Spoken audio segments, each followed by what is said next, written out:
राहुल गांधी ने दावा किया है कि पश्चिम बंगाल में चुनाव खत्म होने के बाद पेट्रोल और डीजल के दाम बढ़ सकते हैं। उनका कहना है कि अभी चुनाव की वजह से कीमतें कंट्रोल में रखी जा रही हैं और चुनाव के बाद आम लोगों पर इसका असर पड़ सकता है। राजस्थान में सरकार ने कमर्शियल गैस सिलेंडर की बिक्री पर रोक लगा दी है। गैस एजेंसियों को मैसेज भेजकर कहा गया है कि फिलहाल कमर्शियल सिलेंडर के नए ऑर्डर ना लगाए जाएं। दिल्ली के पूर्व मुख्यमंत्री अरविंद केजरीवाल से शिवसेना यूबीटी के सांसद संजय राउत ने मुलाकात की और उन्हें अपनी किताब अनलाइकली पैराडाइज के विमोचन कार्यक्रम में आने का न्योता दिया।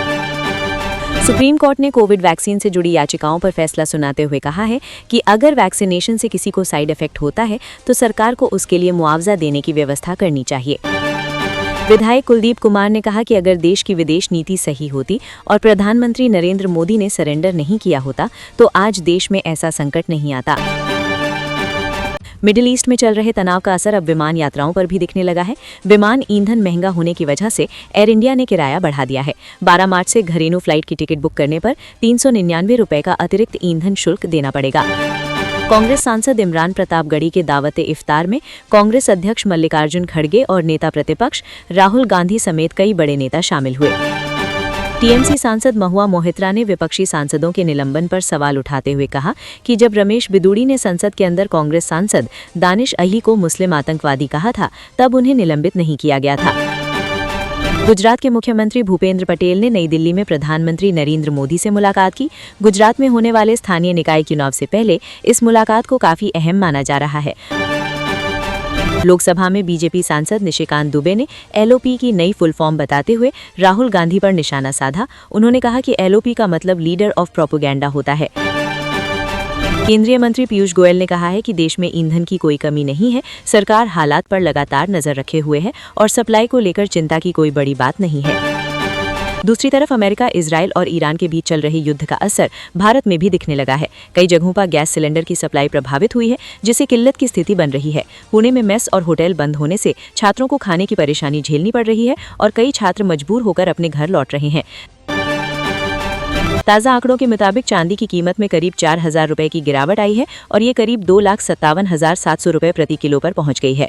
वहीं 24 कैरेट सोना लगभग 600 रुपए सस्ता होकर करीब 1,58,000 रुपए प्रति 10 ग्राम पर दर्ज हुआ है। इसके बावजूद बाजार में पहले जैसी भीड़ नहीं दिख रही है, क्योंकि ऊंची कीमतों की वजह से लोग खरीदारी करने से पहले काफी सोच रहे हैं।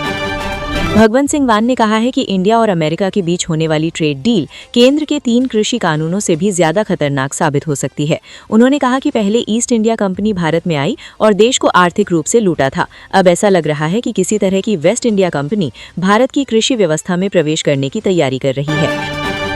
केंद्रीय कपड़ा मंत्री गिरिराज सिंह ने एक बार फिर कांग्रेस नेता राहुल गांधी पर निशाना साधा। उन्होंने कहा कि उन्होंने ऐसा नेता प्रतिपक्ष पहले कभी नहीं देखा। उनके पास कोई विजन नहीं है और वे अर्बन नक्सल की तरह व्यवहार करते हैं। गिरिराज सिंह ने आगे कहा कि राहुल गांधी कांग्रेस के वही नेता हैं जैसे मुगलिया सल्तनत के अंतिम बादशाह बहादुर शाह जफर थे, यानी नकली गांधी परिवार के अंतिम और अबोध युवराज।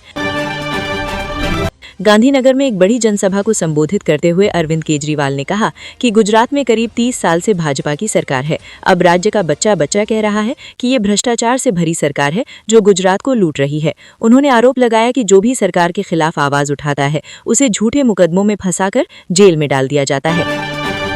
झारखंड की राजनीति में भी विवाद तेज हो गया है। बीजेपी ने मुख्यमंत्री हेमंत सोरेन पर करीब 100 करोड़ रुपए का शीश महल बनवाने का आरोप लगाया है।